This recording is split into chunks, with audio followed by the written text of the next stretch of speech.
पश्चिम विदर्भ के यवतमाल में हम यहाँ पर मौजूद हैं। यवतमाल वो जिला है जो देश में जाना जाता है किसानों की आत्महत्या के लिए, लेकिन यहाँ पर किसानों के हाथ में कुछ है ही नहीं। सोयाबीन हो या फिर कपास हो, पिछले साल के मुकाबले इस बार किसानों को दाम कम मिल रहे हैं। किसान परेशान है, आम लोग भी परेशान हैं। इस यवतमाल जिले में 2 मुख्यमंत्री देखे हैं और दोनों मुख्यमंत्री महाराष्ट्र के हुए। यवतमाल जिले से 15 साल उनकी सरकार रही है, लेकिन विकास से यवतमाल कोसों दूर है। इस बार के लोकसभा चुनाव में यहाँ पर महाविकास आघाड़ी के उम्मीदवार ने जीत दर्ज की थी। पिछली बार के विधानसभा चुनाव की मैं बात करूं तो ये भारतीय जनता पार्टी का गढ़ कहा जा सकता है। 7 में से 5 सीटें भारतीय जनता पार्टी, 1 सीट राष्ट्रवादी कांग्रेस पार्टी और 1 सीट यहाँ पर जीती थी, वो थी शिवसेना ने। वो भी अब चले गए शिंदे के गुट में। तो अब चुनाव नजदीक आ रहा है, आइए चलते हैं, लोगों से बात करते हैं कि यवतमाल का विकास कितना हुआ है, चुनाव को लेकर उनका क्या कहना है। पश्चिम विदर्भ के यवतमाल शहर में हम मौजूद हैं और यह है पोस्टल रोड चौपाटी। देखिए दुकानें हैं खाने पीने की, लोग भी यहाँ पर मौजूद हैं। इन लोगों से हम बात भी करेंगे। यवतमाल ये वो जिला है कि इस जिले को 15 साल तक मुख्यमंत्री पद मिल चुका है, लेकिन विकास के नाम पर लोगों से बात करते हैं। क्या नाम है आपका? मेरा नाम मोहम्मद आसिम अली है। अच्छा, क्या करते हैं आप? मैं व्यापार करता हूँ, होटल और रेस्टोरेंट का काम है मेरा। अच्छा, क्या है ये पूरा इस जिले का विकास कितना हुआ है? ये जिले का विकास तो अभी शून्य है मेरे हिसाब से। यहाँ पे अभी आप जिले तो छोड़िए, शहर की हालत देखेंगे अभी आप, हमारे यवतमाल में थोड़ा घूम के देखिए आप, यहाँ के रास्ते कैसे है। चलने के लिए रास्ते नहीं मिलेंगे आपको यहाँ। मेन जो ये इतना मेन ये हार्ट ऑफ द सिटी है जहाँ पे आप बैठे हुए हैं, और यहाँ के रास्ते देखिए कितने बुरे हैं। यहाँ पे नालियाँ की सुविधा नहीं है, पानी का प्रॉब्लम है। अब वो एक स्कीम 300 करोड़ की स्कीम लाके उसके अंदर घोटाला करके यहाँ पे पूरा वो कर दिया गया है। यहाँ का क्राइम का जो समस्या है, सबसे बड़ी क्राइम ये है, क्राइम का सबसे बड़ा है। नंबर 1 पे महाराष्ट्र चढ़ रहा है। 3-3, 400 साल के मर्डर होते हैं यवतमाल जिला के अंदर। अभी आप देख सकते हैं कि किस तरीके का माहौल है, और इसको पूरी तरीके से राजकीय वो मिला हुआ है। जब इतने मर्डर होते हैं, पिछले साल का रिकॉर्ड था 361 के 62 कुछ तो मर्डर हुए थे। देखा आपने, बड़ी बात इन्होंने बताई है कि 361 यहाँ पर मर्डर पिछले साल हुए हैं। तो कुछ कानून व्यवस्था के नाम नहीं है क्या यहाँ पर? कानून व्यवस्था बिल्कुल शून्य है, क्योंकि यहाँ पे उनको राजकीय पाटबढ़, यहाँ के जो ये है उनको राजकीय लोगों का बहुत संरक्षण है। यहाँ कोई इंडस्ट्री नहीं है, यहाँ पे कोई बड़ा रोजगार के लिए सबसे बड़ी रोजगार की समस्या है। अभी लोग छोटा मोटा रोजगार अपने हिसाब से ठेले ठाले लगा के काम कर रहे हैं, और वहीं पे क्राइम बढ़ रहा है। क्राइम बढ़ रहा है, सबसे बड़ा मुद्दा है कि यहाँ पर क्राइम बढ़ रहा है। ये इनसे भाई साहब से बात करते हैं। क्या नाम है आपका सर? मैं एडवोकेट जयसिंह चौहान। अच्छा, वकील साहब है आप। तो क्या ये भाई साहब कह रहे हैं वो सही है कि इतने मर्डर यहाँ पर होते हैं? यवतमाल तो क्राइम कैपिटल बन चुका है, इसमें कोई शक नहीं है और दो राय भी नहीं है। पिछले कई सालों से यवतमाल में गुनहगारी का बहुत बड़ा उसका जो आधार है बहुत बढ़ चुका है। और इसका अगर आपको इसके बारे में महाराष्ट्र के जो विधिमंडल है, महाराष्ट्र के विधिमंडल में तब के जो विरोधी पक्ष नेता थे राधाकृष्ण विखे साहब, अभी वो बीजेपी के मंत्री है, उन्होंने खुद होके यवतमाल के गुनहगारी के बारे में विरोधी पक्ष नेता के नाते वहाँ पे सवाल उठाए थे, जिसका अभी तक कोई जवाब नहीं मिला है। यवतमाल में गुनहगारी, अगर आप यवतमाल पे किसी भी चौराहे पे अगर आप जाते हैं तो वहाँ पे आपको बोर्ड दिखेगा कि चोरों से सावधान। ये हमारे यवतमाल की पहचान बन चुकी है। खूनी तो घूम ही रहे हैं यहाँ पे। सबसे बड़ा है भूमाफिया जो है यवतमाल में, भूमाफिया का बहुत बड़ा संगठन है। क्या करते हैं वो? भूमाफिया का यवतमाल में जो पब्लिक लैंड्स है, जो डिस्प्यूटेड प्रॉपर्टीज है, उसके ऊपर कब्जा करके वो प्रॉपर्टी हाथिए थे। इसका मैं आपको एक उदाहरण बताता हूँ। यवतमाल में हमारे ही यवतमाल के बार के एक मेंबर है सैयद काजी करीमुद्दीन साहब, जो कॉन्स्टिट्यूएंट असेंबली के मेंबर रह चुके हैं। उनकी प्रॉपर्टी तक हड़पाने की कोशिश की गई थी यवतमाल में।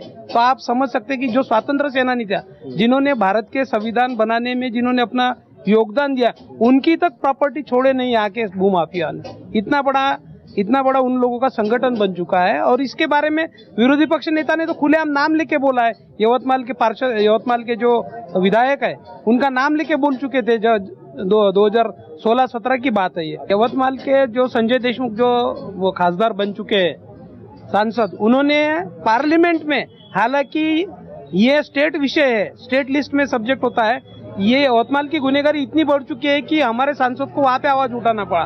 तो देखा आपने कितनी बड़ी बात है कि क्राइम रेट यहाँ पर लगातार बढ़ रहा है कि जो नए सांसद दिल्ली गए हैं और उन्होंने संसद में सबसे पहला मुद्दा क्या उठाया, सांसद क्या मुद्दा उठाता है, विकास के बारे में, नई फैक्ट्री के बारे में, रोजगार के बारे में, लेकिन क्या मुद्दा उठाया, क्राइम का, कि यहाँ पर क्राइम कैपिटल ये बन चुका है।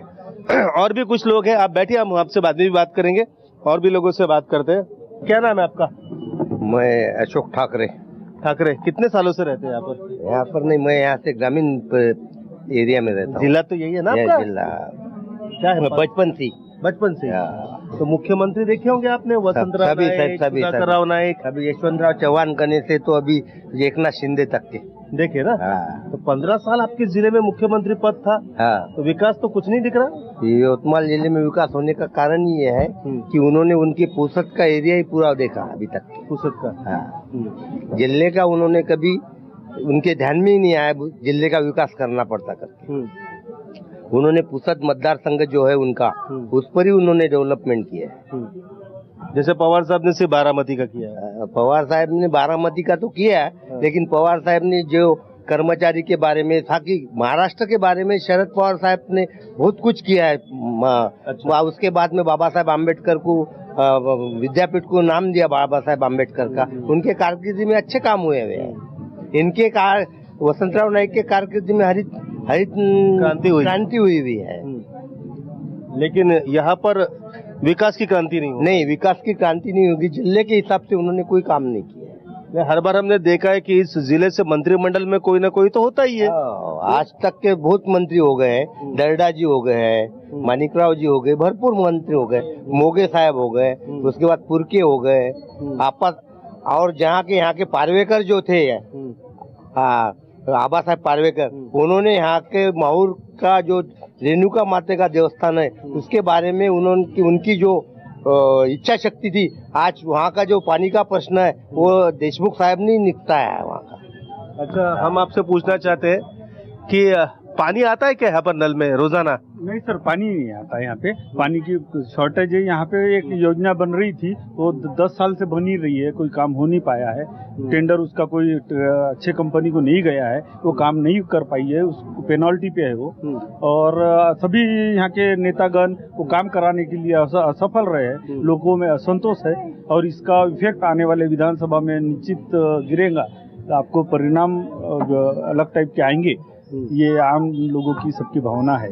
और हाँ बोलिए, कितने दिन में पानी आता है यहाँ पर? यहाँ पे 8-8 दिन में, 7-7 दिन में आता है। एक बार आता है। कितने घंटे के लिए? 1 घंटे के लिए।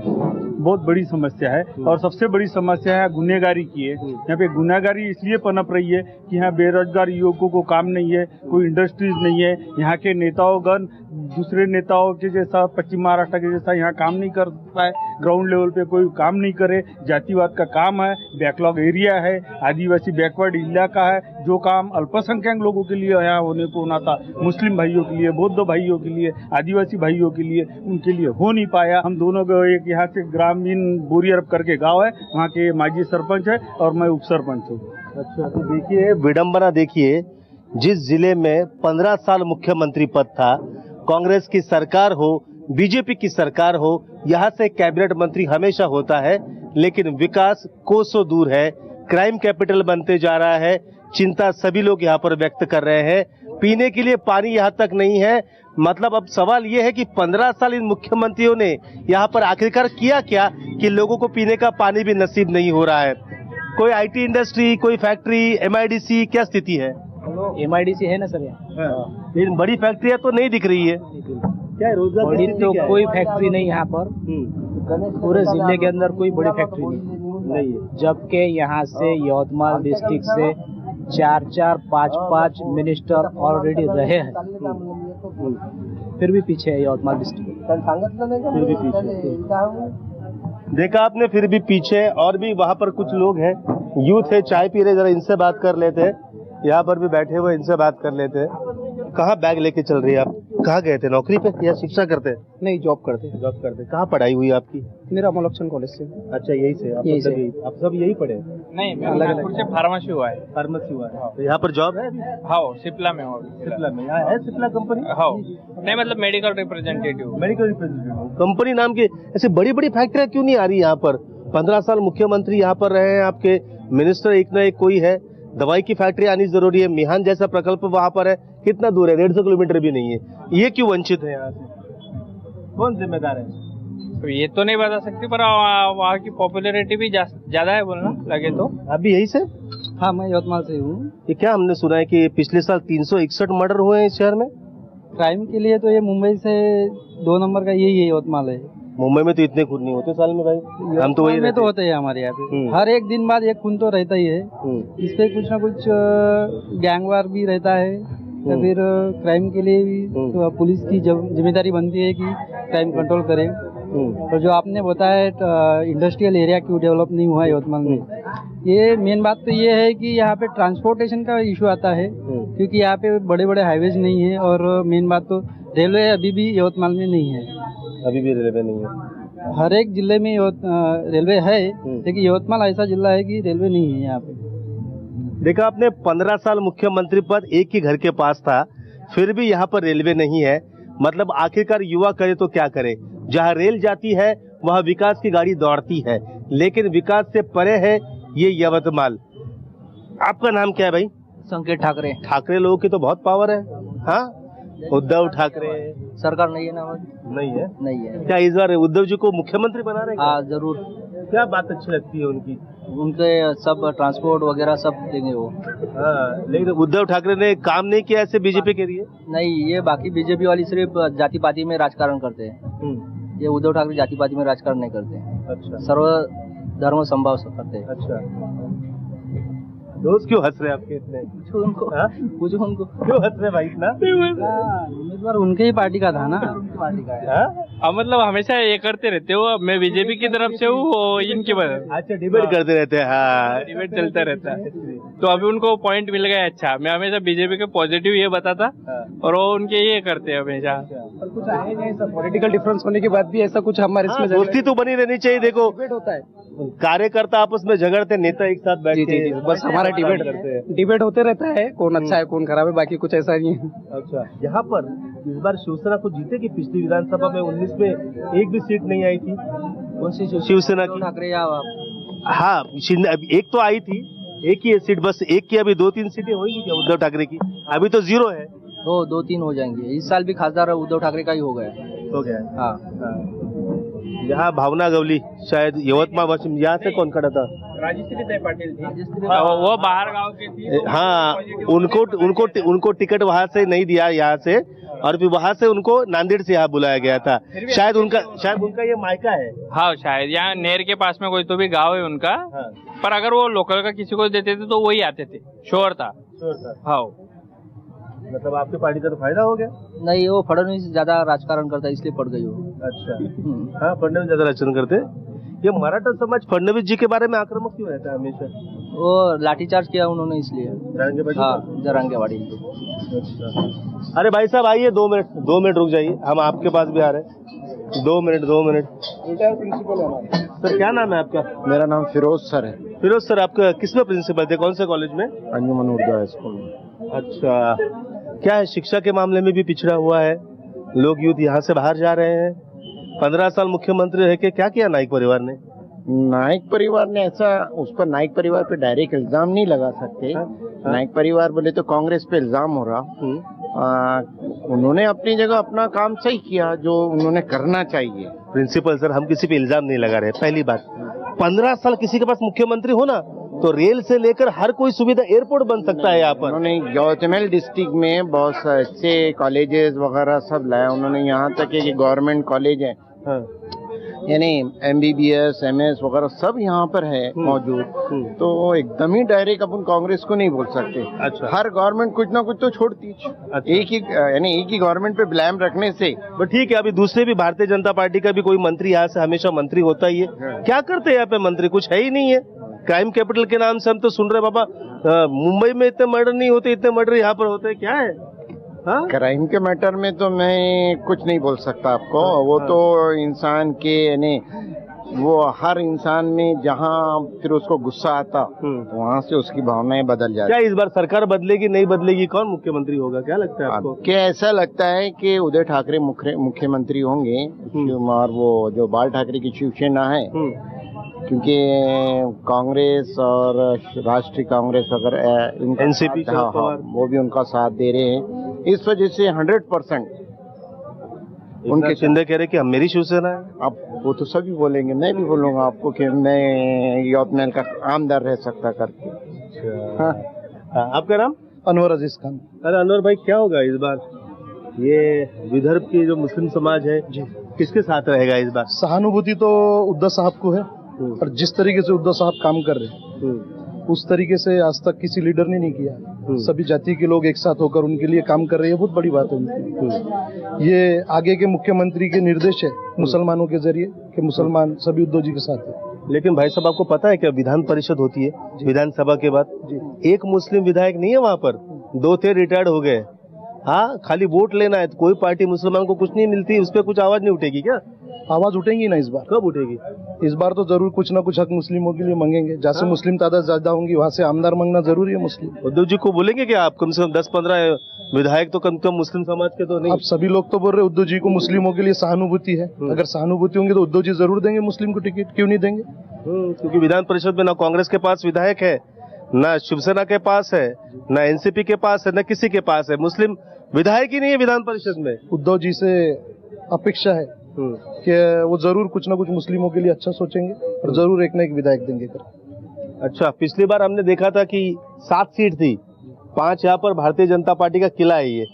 हाँ, 1 आई शिवसेना की, उद्धव ठाकरे की, लेकिन वो चले गए शिंदे जी के साथ। 1 आई एनसीपी, कांग्रेस यहाँ कहीं पर नहीं है। क्या लगता है इस बार? हम लोग तो उद्धव ठाकरे जी के साथ में इसलिए है हमेशा से कि अभी फिलहाल हमारा नजर ये है कि जातिवाद खत्म हो, बस। बाकी विधायक मुसलमान क्यों नहीं हुए, अब क्या है, कुछ लोगों को राज करने का मौका देना चाहिए। मुसलमान तो कई 100 साल राज करें, लेकिन कौम का भी कोई आदमी होना चाहिए ना विधायक। आएंगे ना? हाँ? नहीं, फिलहाल तो हमारा नजरिया ये है कि जातिवाद खत्म हो। जो लोग जातिवाद खत्म करना चाहते हैं हम उनके साथ है फिलहाल। आने वाला वक्त फिर देखेंगे।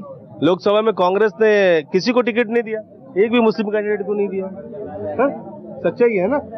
सच्चाई तो कांग्रेस के जमाने में भी थी और यहाँ भी सच्चाई है कि मुसलमानों को पहले से दबाया इसलिए गया कि मुसलमान ने पहले से ऊपर ही रहे ना, कभी ना कभी तो नीचे डालेंगे इतना उनको। अच्छा, चलिए और लोगों से फिर और लोगों से बात करते हैं और कुछ लोगों से पूछते हैं कि क्या चल रहा है यवतमाल में। यवतमाल के कलम चौक पर हम मौजूद हैं। अजान की आवाज आपको सुनाई दी होगी। मुस्लिम बहुल इलाका है, यहाँ के लोगों की क्या समस्या है, क्या मांग है इनकी, इनसे जरा हम बात करेंगे और इनसे पूछेंगे कि आखिरकार यवतमाल में क्या होने वाला है। क्या नाम है आपका? मोहम्मद इरफान।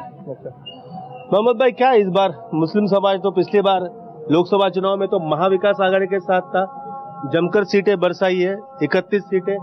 इस बार क्या होगा? इस बार भी वैसे ही होने जा रहा है। क्या होने जा रहा है, खुल के बताइए, दिल में मत कुछ रखिए। महाविकास आघाड़ी। हाँ, माहौल क्या है? माहौल वही है, कांग्रेस वाला। कांग्रेस वाला। लेकिन जिले में तो कांग्रेस की फिलहाल एक भी सीट नहीं है। जिले में कांग्रेस की एक भी सीट नहीं है। कैसी? यहाँ पर विधानसभा की कौन सीट है? नहीं है, पर आ जाएगी। आ जाएगी।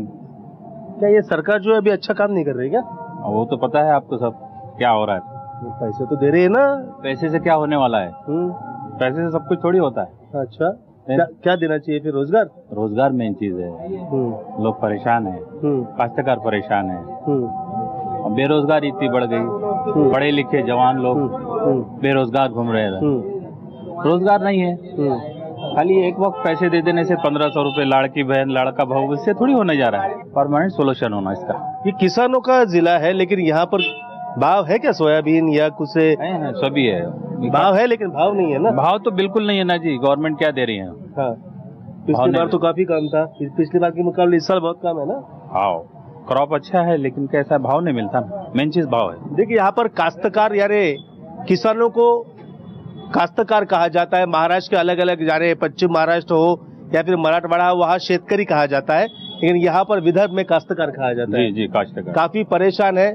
यवतमाल जिले के मैं एक बात बताना चाहता हूँ। सबसे ज्यादा काश्तकारों की मौतें यहाँ पर हुई यवतमाल जिले में। ये हम वही बता रहे हैं, पूरे महाराष्ट्र में सबसे ज्यादा किसानों की जो आत्महत्या होती है वो इसी यवतमाल जिले में होती है, लेकिन सरकार के प्रशासन के कानों तक जू नहीं रेंगती। बिल्कुल नहीं, उसको कोई फर्क नहीं पड़ता। काश्तकारों से क्या लेना देना है, उनके लिए अडानी अंबानी काफी है ना, उनके लिए अडानी अंबानी काफी है उनके लिए। काश्तकारों से कोई लेना देना नहीं है। तो किसानों की कुछ नहीं पड़ी है, कुछ समस्या हल ही नहीं हो रही ना किसानों की, क्या मसले हल हो रहे हैं। आपका क्या नाम है? अकील खान। अखिल, क्या करते हैं अखिल भाई आप? मेरी किराना जनरल शॉप है। अच्छा, तो महंगाई के बारे में आप अच्छा बता पाएंगे? महंगाई का तो ऐसा है कि महंगाई तो अभी इतनी बढ़ती जा रही है कि आम आदमी जो है तो आम आदमी बहुत परेशान हो चुका है महंगाई की वजह से। हर चीज के इतने रेट बढ़े हैं अभी कि अब पूछो मत। आम आदमी के लिए तो बहुत मुश्किल होता जा रहा है और सरकार को इसका कोई फर्क नहीं पड़ता। इसका सरकार किसकी आएगी अभी? सरकार तो अभी फिलहाल तो कांग्रेस का ही ये शुरू है। अच्छा, मुख्यमंत्री कौन, किसको देखना चाहेंगे आप? मुख्यमंत्री तो अभी उनके ऊपर ही तय होगा, गठबंधन ही होगा। नहीं, आप तो कह रहे कांग्रेस का मुख्यमंत्री होगा, बात सही है, लेकिन आपके जिले में 15 साल मुख्यमंत्री रहे हैं। हाँ, नाइक साहब, एक ही परिवार के दो लोग 15 साल में यहाँ पर कुछ नहीं बदला है। फिर अभी मुख्यमंत्री फिर भी आप कह रहे कांग्रेस का चाहिए? नहीं, कांग्रेस का चाहिए इसलिए क्योंकि कांग्रेस जो काम करती है वो बाकी नेता जो है वो नहीं कर सकते काम। अच्छा, बाकी जो है तो इनको महंगाई से कोई फर्क नहीं पड़ता है कि कितनी महंगाई बढ़ रही है, लोग कितने परेशान हो रहे हैं, बेरोजगारी कितनी बढ़ गई है और आम आदमी इतना परेशान है। वसंतपुर के शिवाजीराव मोघे ये तो कांग्रेस के थे, मिनिस्टर रह चुके, क्या विकास किया? नहीं, उन्होंने उनके जो प्लेस है उनके प्लेस में उन्होंने विकास किया है ना। ऐसा नहीं है विकास नहीं हुआ करके। उनके जो प्लेस है, जो तालुका प्लेस है, उनके जो जहाँ पर उनका ये है मतदार संघ जो है उनका, वहाँ पे उन्होंने विकास किया है। अच्छा, चलो चाय वाले से बात करते हैं। चाय वाला बहुत फेमस होता है। चाय वाला देश भी चलाता है, चाय वाला सब चलाता है। हाजी चाय वाला देश भी चलाते। हाँ, तो हाजी भाई हमें बताओ, लोग चाय पीने आते होंगे, चर्चा तो होती होगी पॉलिटिक्स के बारे में, क्या है माहौल, क्या है इस बार? यहाँ माहौल तो अभी जो गठबंधन की सरकार है उद्धव बाला साहेब ठाकरे की, उसी का माहौल चालू है। क्योंकि ये सरकार से लोग थोड़ा परेशान है, नया होना इसीलिए चेंज कर रहे हैं अभी। और यहाँ पर गठबंधन में कांग्रेस, उद्धव बाला साहेब ठाकरे, इनका जो माहौल अभी बना है तो आज अभी लोगों की वही सोच है, मतलब मशाल और जो भी है गठबंधन में जो रहेगा मशाल है और तुतारी है, पंजा है। हाँ, वो ज्यादातर अभी लोगों की सोच में वही है। और हमारे पास से बहुत आते हैं तो हमको मालूम भी पड़ता है। तो अभी लोगों का विचार चेंज हो गया। चलिए और जगह चलते हैं। चाय की दुकान हो गई, अब चलते हैं, ये देखो पान की दुकान पे चलते हैं जरा। क्या नाम है सर आपका? शब्बीर खान। एकदम वाइट नेता है आप? यस। लग रहा नहीं आपको? नहीं, नेता तो है। कौन सी पार्टी के? मतलब कांग्रेस पार्टी का। कांग्रेस पार्टी का क्या? फिर यहाँ का नगर सेवक हूँ। नगर सेवक है। फिर अभी क्या इस बार यवतमाल में कौन जीतेगा? यवतमाल में तो शब्बीर खान जीतेगा। शब्बीर खान, हाँ। लेकिन आप तो कांग्रेस के नगर सेवक है, बात बहुत अच्छी है। विधान परिषद पता है ना आपको? हाँ, पता है ना। विधान परिषद में एक भी मुस्लिम विधायक नहीं है। वो एक भी मुस्लिम विधायक नहीं है। ये जो सवाल जवाब है हमारे यहाँ का नेता है मानीराव ठाकरे, बाला साहब मांगुर, तो हम करते रहते हैं। अभी आपसे पूछते हैं ना, आप भी यहाँ पर नगर सेवक। तो मेरी लड़ाई हुई अभी वही चल रही है मेरी कि भाई अल्पसंख्यक समाज क्यों नहीं, हम क्यों नहीं, मुस्लिम समाज क्यों नहीं। ये वही तो अभी लड़ाई चल रही। उसी सिलसिले में मैंने पक्ष टिकट मंगाना। 24 साल से मैं पार्टी में हूँ, 10 साल से जिले का अध्यक्ष हूँ, 8 साल से महाराज का वाइस प्रेसिडेंट हूँ। आज पार्टी से मैं मेरा हक मांग रहा कि 24 साल की सेवा में मेरे को क्या, हमारे वोट लेकर ये खासदार बनते, हमारे वोट लेकर ये आमदार बनते, हमारे वोट लेकर ये मिनिस्टर बनते, तो हमारा समाज में क्या, हमारा अधिकार क्या, हमारा हक क्या। लेकिन मुस्लिम समाज में आज भी उद्धव ठाकरे को लेकर सहानुभूति है। सहानुभूति बोलो तो हमारी मजबूरी थी कि संविधान को हमको बचाने का था। संविधान को बचाने के चक्कर में हमने समझौता करे, नहीं तो शिवसेना से अल्पसंख्यक समाज समझौता कर नहीं सकता। अच्छा, क्योंकि एक हाथ से ताली मारता है, एक हाथ से पीठ थपथपाता। अच्छा। लेकिन मजबूरी ये आ गई थी हमारी कि हमको जो दूसरा जो पार्टी है जो समाज के खिलाफ है, संविधान के खिलाफ है, वो नहीं होना था। तो उसको गिराने और उसको रोकने के लिए हमने मजबूरी में शिवसेना गढ़ को वोट मारे। अच्छा, तो इस बार नहीं मारेंगे। क्यों नहीं मारेंगे कि इस बार हम खुद हमारा वोट, हमारा नेता, हम खुद हमारी लड़ाई लड़ेंगे। मैं अभी टिकट मांग रहा खुद। अगर पक्ष और पार्टी हमको वोट देंगी तो हम पक्ष का काम करेंगे, नहीं तो अल्पसंख्यक महाविकास आघाड़ी का विरोध करेगा। आपका नाम क्या है? शहबाज अहमद नाम है मेरा। शहबाज भाई, क्या करते हैं आप? मैं बिजनेस करता हूँ। किस चीज का? मैं ट्रक है, ट्रांसपोर्ट है। सड़कें अच्छे नहीं, फिर कैसा होता है? सड़कें नहीं है। दूसरी बात ये है कि ये विकास नहीं है। सब जो कचरा है और गंदगी बहुत फैली है। यवतमाल में इतना अल्पसंख्यक जैसा मुसलमानों के मामले में ऐसा है कि यहाँ कम से कम 30 पांठेले है, 30 से ज्यादा ही है। चाय है, नीरा बस बेकारी यही है मुसलमानों में। कोई है ना मुसलमानों को सपोर्ट करने के लिए तैयार। रोजगार भी नहीं है। रोजगार बिल्कुल नहीं है, कुछ भी नहीं है। ये देखो ना आप, अभी हम अमरावती से आ रहे थे, अमरावती से यहाँ आए, पूरे रास्ते में गड्ढे पड़े, सड़क बीच बीच में खुदी हुई है। क्या है? बहुत खराब हाल है, बहुत खराब हाल है। बस इलेक्शन का टाइम पर आते हैं और इलेक्शन का टाइम पे बताते हैं, और कुछ भी नहीं है। इनकी आपस में गुटबाजी इतनी है पॉलिटिकल लेवल पे। अब अल्पसंख्यक समाज जो है कांग्रेस को ज्यादा वोट करता है, लेकिन यवतमाल के अंदर इतनी गुटबाजी है कि लिमिट के बाहर।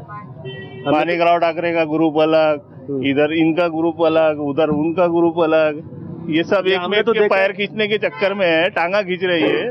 और कुछ नहीं यार, लोगों पब्लिक का कुछ डेवलपमेंट नहीं है। हमने तो देखा है यहाँ पर कि यवतमाल में हर सरकार में कोई ना कोई तो मंत्री रहता है यवतमाल से, कांग्रेस की हो, बीजेपी की सरकार हो। फिर विकास कहाँ गया है? विकास आप खुद देख रहे हैं। पानी कितने दिन में आता देखते हैं? पानी 4 दिन में, 3 दिन में, 8 दिन में एक बार आता है। ये कुछ हम लोगों से बात कर रहे थे, लोग कह रहे थे कि 302 करोड़ का अमृत घोटाला हुआ है कुछ पानी का। क्या है? वो बहुत बड़ा घोटाला है, उसकी मुझे जानकारी नहीं, लेकिन है वो। अच्छा, क्या हुआ है? क्या हुआ घोटाला? क्या हुआ है घोटाला? ऐसा हुआ सर कि ये लोगों ने बताया काम। हाँ। तो एक दिन में रोड न लाएंगे, दिन में 2 बार आएंगे। दिन में 2 बार तो आ नहीं रहे, हफ्ते में एक बार गुरुवार के दिन न लाते। और उसके बाद में फिर जो गए तो अगले बार 2-3 दिन के बाद में पानी जो बहता तो बोलते टाकी फूट गई, वो फला हो गया। ये सारा भ्रष्टाचार करके बैठे, उन्होंने खा के बैठे। अच्छा, अरे खाने की वजह से ये प्रॉब्लम आ रहे हैं। और बोले तो बोलते पाइपलाइन फूटी हुई है, वो डैम पर से फूटी हुई है, रास्ते में तो बड़े गाड़ियाँ जाती है उससे फूटी हुई है। सर ऐसा बताते हैं। ठीक है, इनसे बात करते हैं और अच्छे से बता पाएंगे। भाई साहब, ये क्या है 302 करोड़ का घोटाला, अमृत जल घोटाला? क्या है ये जल जो घोटाला है, यहाँ के जो पालक मंत्री हमारे और यहाँ के जो आमदार है मदन हीरावार जी, ये बीजेपी के है। तो इन्होंने ये जो सिस्टम लाए थे अमृत जल योजना की कि भाई 24 घंटे पानी की व्यवस्था की जाएंगी, लेकिन वो 24 घंटे पानी की व्यवस्था ना होते हुए 24 दिन भी नल नहीं आ रहे। क्योंकि जो बगैर एक्सपेक्ट की जो पाइपलाइन थी, वो पाइपलाइन डालने के बाद में अगर वो चालू करते हैं तो पाइपलाइन फट जाती है। और काम हुआ कि नहीं 302 करोड़ का? नहीं, काम कुछ नहीं हुआ। काम इनका खुद का हुआ है। हाँ। यहाँ का सिस्टम ऐसा है कि जहाँ रोड है वहाँ रोड नहीं बनते, जहाँ रोड है वहाँ रोड बनाते। अच्छा। कारण ऐसा है कि फिर जहाँ रोड है वहाँ, जहाँ रोड नहीं है रोड बनाएंगे तो वहाँ मटेरियल ज्यादा लगेगा। और रोड के ऊपर अगर रोड बनाएंगे तो मटेरियल कम लगेगा, परसेंटेज ज्यादा बढ़ेगा। यहाँ पे पालक मंत्री रहेगा, अंदर है 20% से काम नहीं करता। यहाँ का सीओ है जो 5% से कम काम नहीं करता। यहाँ का अगर इंजीनियर भी है तो उसको 2% लगता है। तो एक ठेकेदार अगर 50 करोड़ का काम लेगा, 20% अंदर को देगा, 5% सीओ को देगा, 2% इंजीनियर को देगा, तो पैसे कितने बचेंगे? जितने पैसे बचेंगे उतना काम करेगा, और उतना जब काम करेगा तो एक बारिश आएगी रोड खराब हो जाएगा। देखिए, कुछ महीनों में ये सच्चाई बयान कर रहे हैं। हाँ, ये ऐसा होता भी है। और भी लोगों से बात करेंगे। ये यूथ है, क्या नाम है? समीर। हाँ समीर, क्या है कुछ नौकरी बिक्री है यहाँ पर, रोजगार? तो बेकारी रहे आप? हाँ, सब बेकारी है। बेकारी क्या कर रहे हैं बेकारी में? घूम रहे। आप नाम क्या है? शहबाज खान। क्या करते हो शहबाज? मैं सेलिंग करता। Selling, marketing. कितना कमा लेते हो? मैं महीने का 10,000 रुपया। बस चलता है उसका घर? नहीं, फिर कुछ नहीं, पूरा तो बेकारी नहीं इधर यवतमाल शहर में। है ना? फिर तो देखा आपने, ये यवतमाल की जनता है और ये काफी ज्यादा यहाँ पर परेशान है। और यहाँ पर विकास के नाम पर यहाँ पर कुछ भी यहाँ पर हुआ नहीं है। यहाँ पर मंत्री हो, कोई भी हो, सब यहाँ से चुनकर आते हैं, लेकिन जनता को बाद में भूल जाते हैं। कैमरामैन दिलीप अवेरे के साथ विनोद जगदाले, न्यूज़ 24, यवतमाल।